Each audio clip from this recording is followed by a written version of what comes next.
الله نور السماوات والأرض. د بقره د سورت د 19 او 20 آیتونو ژباړه او تفسیر. بسم الله الرحمن الرحيم. أو كصيب من السماء فيه ظلمات ورعد وبرق يجعلون أصابعهم في آذانهم من الصواعق حذر الموت والله محيط بالكافرين. ژباړه یعنی مثال د دوی په شان د صاحبانو د زورورو غټ څاڅکي باران دی چې اوري له طرف د آسمانه، چې وي په دې کې تیارې، تندر او برېښنا.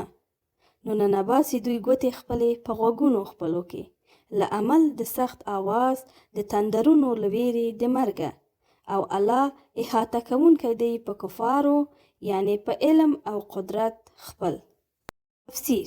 دویم مثال د دغو منافقانو په شان د هغو کسانو دی چې پر دوی له آسمان یعنی له بره د پاسه نه په ډیر شدت سره باران اوري او څو ډلې تیارې هم په هغه کې وي.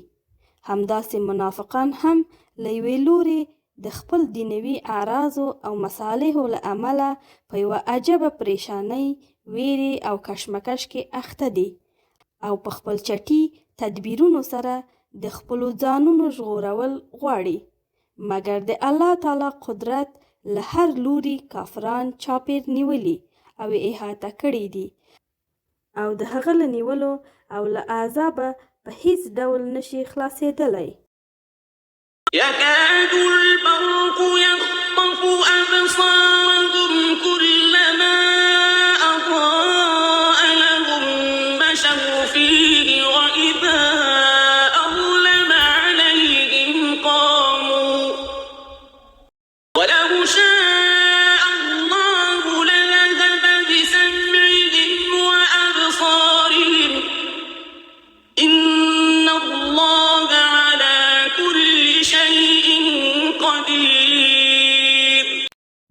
ژباړه نږدې ده چې برېښنا وتښتوي، یعنی نور د سترګو د دوی.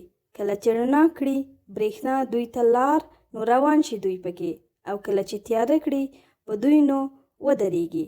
او که اراده کړې وي الله د دوی د کوڼوالي او ړوندوالي، نو خامخا زایل کړي به یې وو ظاهري قوت د اورېدلو د دوی او ظاهري قوت د لیدلو د دوی. بېشکه الله په هر څیز ښه قادر دی. تفسیر. حاصل یې دا چې منافقان په خپل ضلالت او ظلماتي خیالاتو کې مبتلا دي، خو کله چې د اسلام د نور غلبې او د قوتناکو معجزې ظهور ته وګوري او شرعي تهدید او تاکید اوري، نو لږ څه منتبه او په ښکاره ډول د صراط المستقیم په لور متوجه کیږي. او هر کله چې څه دنیوي اذیت او مشقت په نظر ورشي، نو خپل کفر باندې ټینګیږي، لکه چې د باران په شدت او تپه توره تیاره کې د برېښنا له برېښېدلو سره په تلو باندې شروع کوي او بیا بیرته وچ کلک درېږي، مګر څنګه چې الله تعالی په هر شي باندې پوه او علیم دی او هیڅ څیز د هغه له قدرت څخه د باندې نه دی، نو دوی ته له داسې هیلو او تدبیرونو څخه هیڅ یوه ګټه نه رسیږي.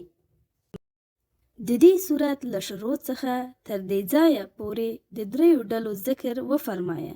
لومړی د مؤمنانو، دویم د کافرانو چې د هغوی په زړونو باندې داسې مهر لګول شوی دی چې هیڅکله به ایمان را نه وړي. دریم د منافقانو چې په ظاهر لکه مسلمانان ښکاري، مګر د هغوی زړونه په هیڅ یو لور نه دي. ومن الله توفیق.